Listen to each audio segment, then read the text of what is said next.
Welcome back, boys and girls, to another shitty but informative and comedic MajorKill video.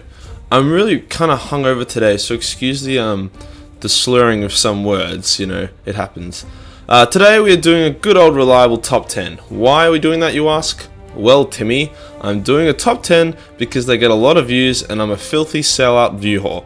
Lucky for you guys, the video actually has to be good to get said views, so buckle up because we're in for a mint one.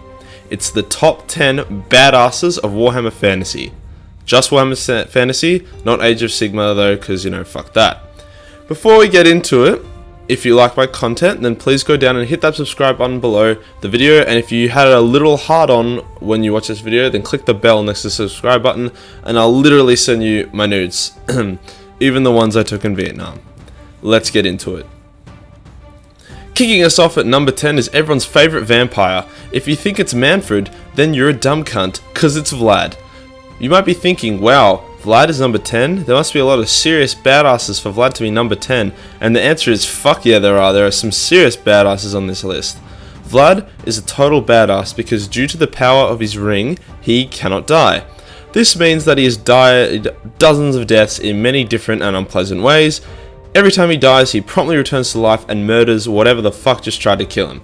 You might be thinking, MajorKill, if I returned to life and I couldn't die, then I would just be badass as Vlad. And here's my response to that, Timmy.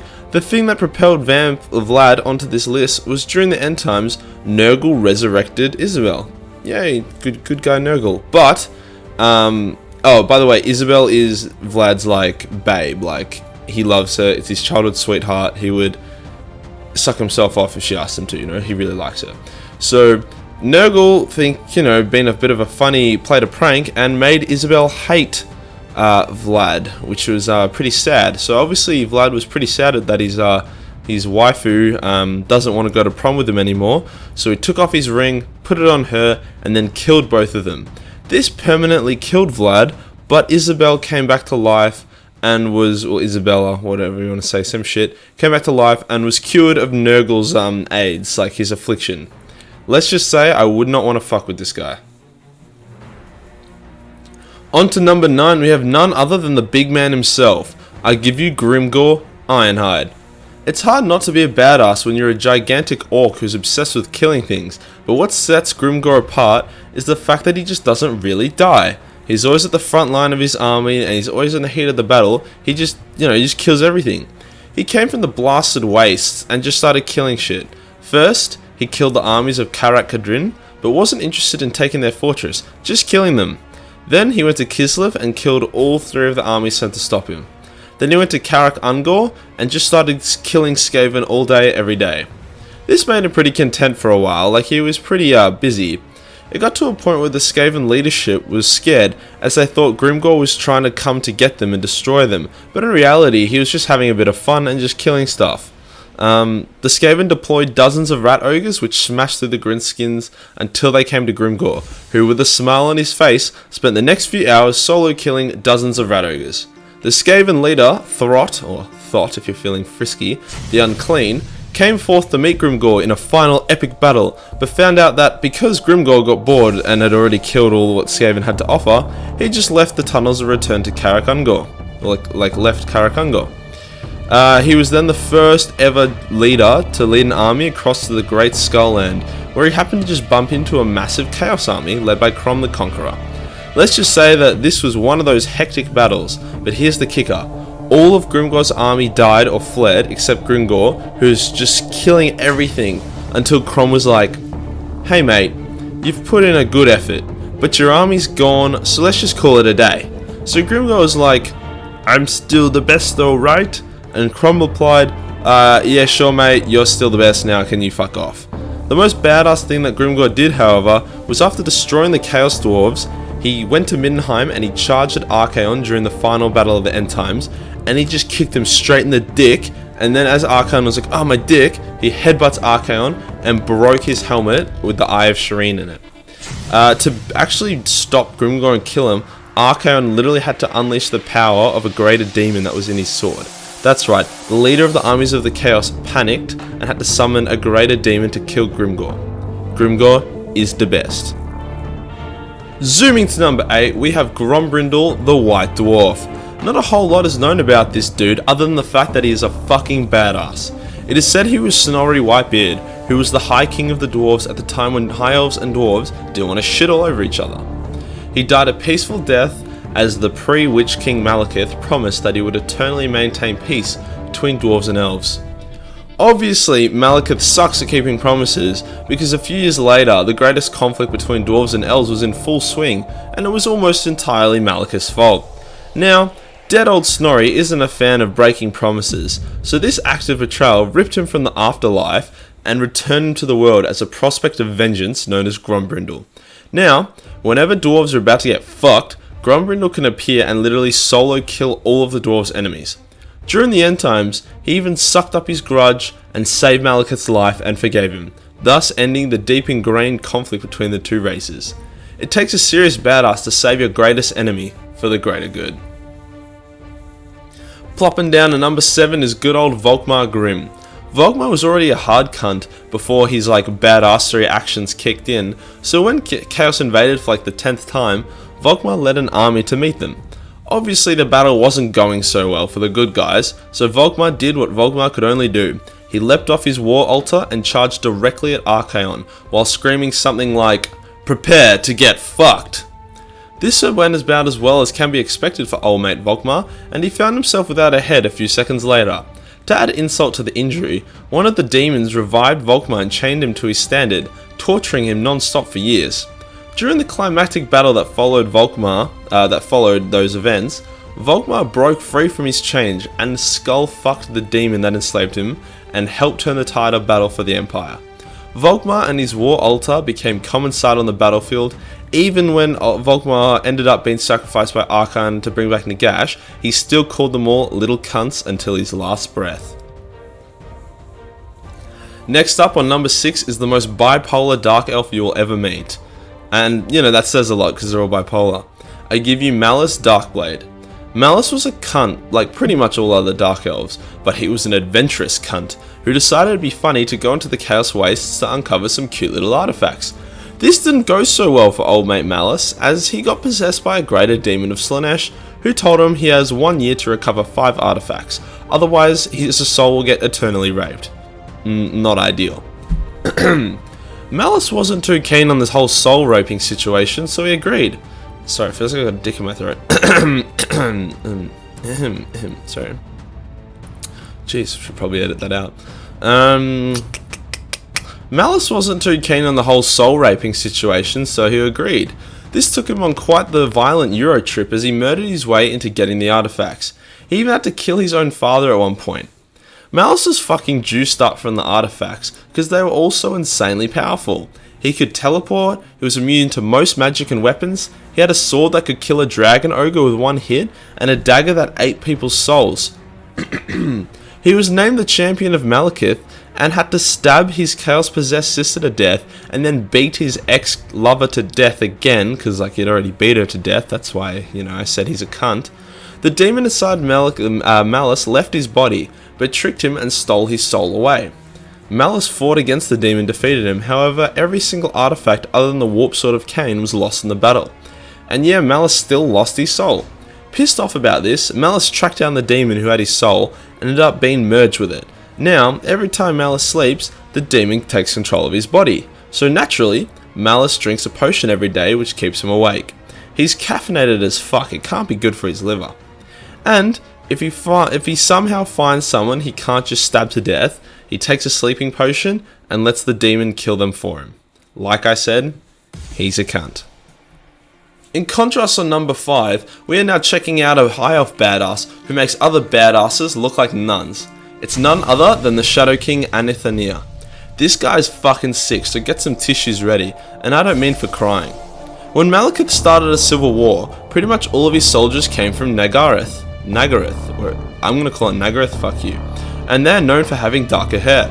The ones who resisted Malekith was the House of Anar, who was a royal, famous, important family who were very powerful in Nagaroth, along with Malekith. During a massive battle to determine the fate of Nagaroth and the elven race as a whole, the armies of Anar fought back Malekith's forces and were close to victory, but then a black dragon came from the sky and crushed Anithanir's father. This broke the elves' morale, and the victory went to Malekith on that day.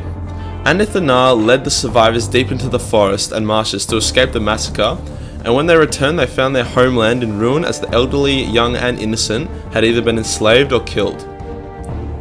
From that day, Anithanar was coronated as the Shadow King, and led a violent and successful campaign in Ulthuan to exterminate any Dark Elves that were hiding.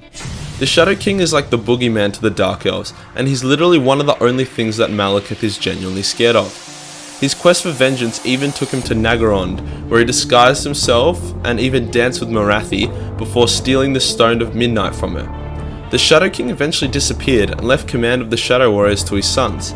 People thought he had died, but he was just chilling and killing Dark Elves, He re-emerged during the end times and killed Tyrion, who had been possessed by Cain, and then he also shot an arrow designed to be very painful straight into Malekith before saying, "You are a cunt, but you're the king of the elves. If you're a shit king of the elves, I will shoot you in the fucking face." And Malekith was like, yeah, fair enough. The Shadow King does not give a fuck. Hitting us with another high off at number 4, we come to Anarion, the Defender. This guy was a fucking beast, and the only character I know of where both the Elven gods and Chaos gods try to convince him to chill out because they were so scared of him.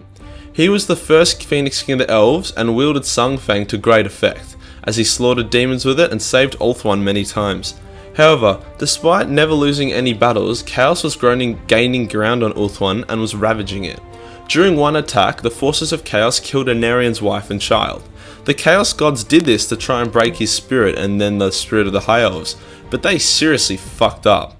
Instead of becoming depressed, instead of becoming useless and depressed, Anarion just got mad, he got really mad. With nothing but pure hatred in his heart, Anarion mounted his black dragon and began to fly to the altar of Cain, where the sword of Cain was, the Widowmaker. During the flight, Anarion heard both the voices of the Elven Pantheon and the Chaos One begging him to turn back and to not take the sword. But he took it anyway, and boy oh boy did he fuck shit up. He immediately went to battle against Chaos, but this time, Chaos were his bitch, as the sword was literally one-shotting greater demons. Ulthuan was saved again. However, because the sword literally belonged to the god of war, Anarion became something of a cunt and a tyrant. He even threatened to kill his friend Kalidor Dragon Tamer for suggesting that they build a great vortex to drain the world of winds of magic to deny the demons the ability to take form. Eventually Chaos returned, and this invasion was massive.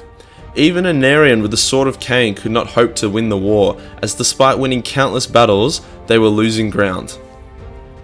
Without permission, Kalidor took his most powerful mages and began creating the Great Vortex. Anarion, snapping to his senses, went to defend his old friend to buy him time. Anarion fought hard, killing thousands of demons in the battle. In an act of desperation, the gods of Chaos sent 4 mighty greater demons, one for each god, to kill Anarion, yet Anarion was able to kill all 4 of them while fighting all 4 at the same time. Kalidor's spell was complete and the forces of Chaos dissolved as the vortex sucked the winds of magic from them. Anarion, though, was mortally wounded from the battle, but before his death he flew back to the altar of Cain and placed Widowmaker back to its resting place. Him and his black dragon then died together. What a fucking badass. Getting near the end with number 3, we have ARCHAON the Everchosen. ARCHAON was once a chill dude who was really content on just worshipping Sigmar, until he read a scroll that talked lots of shit about Sigmar. ARCHAON got so angry at Chaos for insulting his god that he decided to go north and pledge his allegiance to the Chaos gods, and then destroy the world, and then fight Sigmar? Okay. I never said he was smart, I just said he was badass.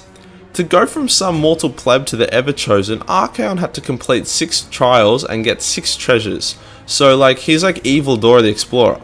This involves killing hundreds of monsters, killing the spirit of the first Everchosen, killing a legendary Chaos Dragon, stealing a horse from a demon prince, and then stealing a sword from Karaknarok, who is a dragon ogre who's so fucking massive that ARCHAON mistook him for a mountain. Getting his sword, when he took his sword, it started screaming really loudly, which was waking up Karaknarok. So ARCHAON was like, oh fuck, and stabbed the sword into the chest of his companion in order to get it to shut up. Oh yeah, and he also gets burnt with hellfire, and then while still burning, he kills a bloodthirster of Khorne. Like, he's a fucking tough cunt. He also literally destroyed the old world, so that's like pretty solid. Even if the god was Age of Sigmar, at least ARCHAON is still a badass. Down to lucky 2, we have none other than Sigmar Heldenhammer.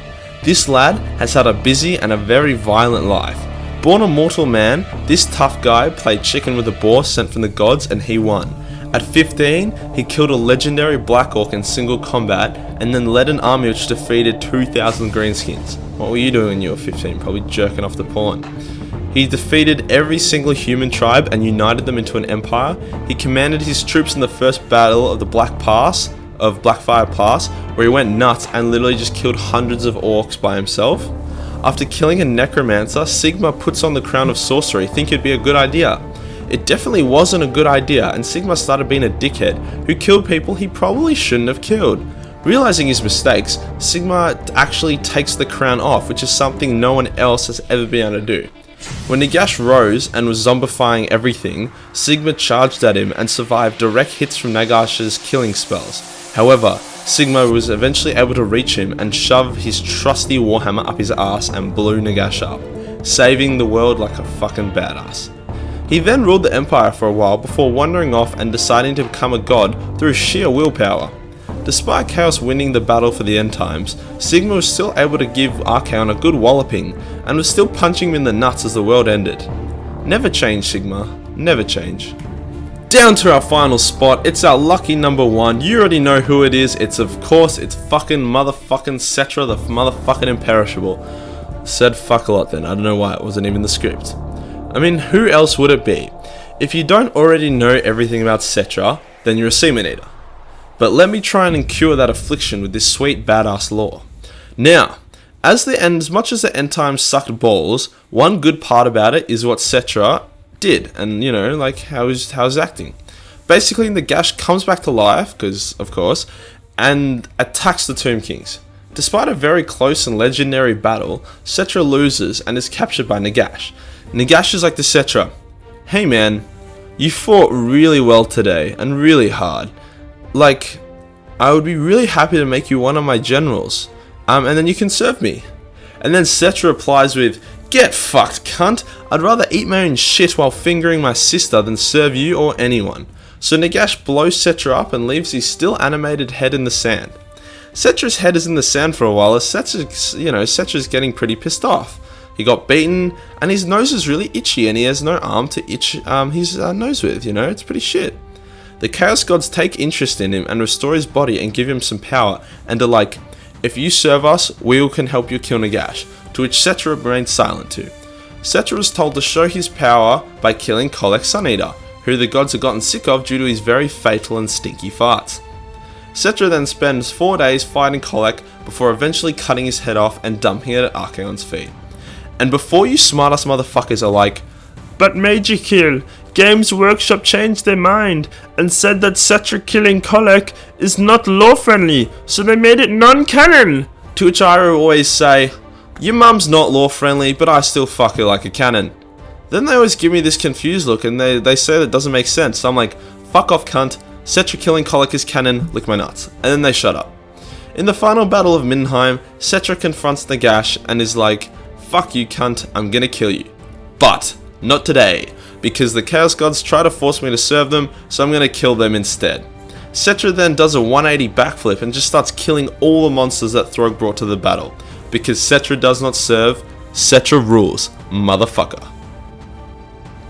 There we have it, another video, another top 10 video done, and hopefully 100,000 views from it. I know, I can dream. If you enjoyed the video, then please subscribe and check out my other ones. Also, leave a comment. I read all comments. We're getting really close to 5,000 subscribers, so I might do something fun when we hit that. I'm also giving away a graphics card for when I hit 10,000 subscribers. So yeah, tell your mates and get lit. Have a fucking good one, boys and girls. Peace.